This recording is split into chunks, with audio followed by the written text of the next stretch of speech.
Hello, everyone, and welcome to this edition of the Video Vault. It was July 7th, 1958, when President Dwight D. Eisenhower changed the course of the last frontier. He signed the Alaska Statehood Act into law. Well, here's a look back at a story we did back in 2008 for the 50th anniversary. Steve McDonald talked to some of the key pioneers who helped shape the state we now call home.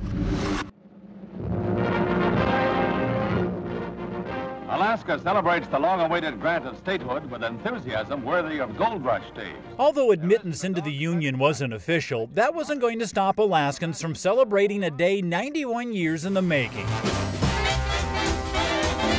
June 30th, to me, is the day we became a state, as far as I'm concerned. The word spread just like wildfire. And blazing the way was the Anchorage Times. I don't think there's anybody that went through that doesn't remember the Anchorage Daily Times with this huge headline that said, "We're in." We were anticipating at the Anchorage Times, where I was working in the back shop, we were anticipating the vote in Congress. When word officially came of the Senate's vote, it was time to let people know, and the message was to the point. So we were sitting around waiting, and the news finally came in about that it passed at 2 o'clock in the afternoon, our time.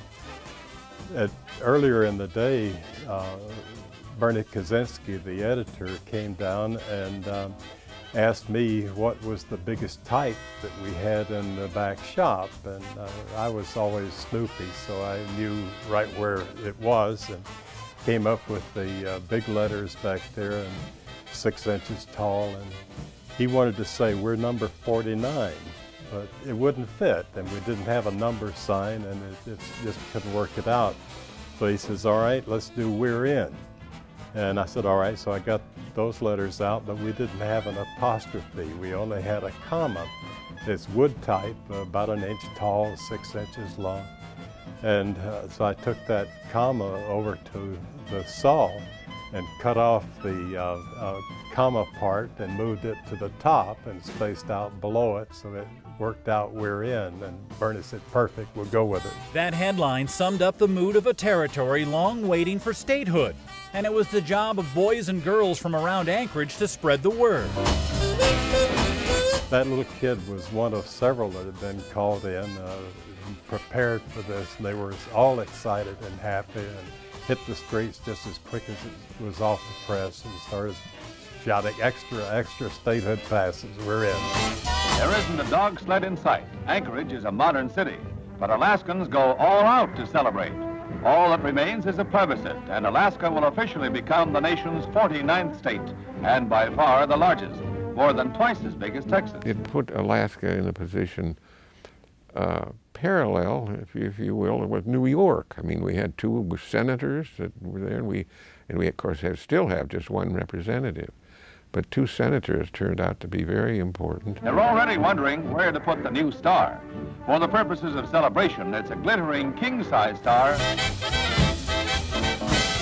And it was one of this whoopee type of a thing. It was just fantastic to know that we are a state and no longer a territory. We have become a part of the lower 48. People were excited. They wanted to party, obviously, celebrate. Oh yeah, we were big time. We were finally going to be here, and we control our destiny. We're going to have a vote in Congress. We're going to elect our governor. We're even going to vote for the president. The celebration in Anchorage was terrific. In Juneau, it was pretty moderate. In Anchorage, a 50-ton bonfire blazed till the early morning hours. We had a bonfire, and oh my, it was a lollapalooza. Construction people and so on started piling scrap lumber and wood on this big pile on the park strip, and it became a pretty large pile of wood. Everybody had a contribution. It was a humongous thing down on the park strip, and of course, would never be allowed now, but it was a glorious sight. The Army brought their howitzers in, and the horse riding group got their folks together, and it was just pretty much a bootstrap local community event. Yeah, it was exciting. You know, we were finally being treated equal. It was a sort of an ego trip too, you know. Once Russian America, then Stewart's Folly, Alaska stands on the threshold of a dynamic new era. Steve McDonald, Channel 2 News. How wonderful was that to see some of those Alaska trailblazers who helped make our state what it is today.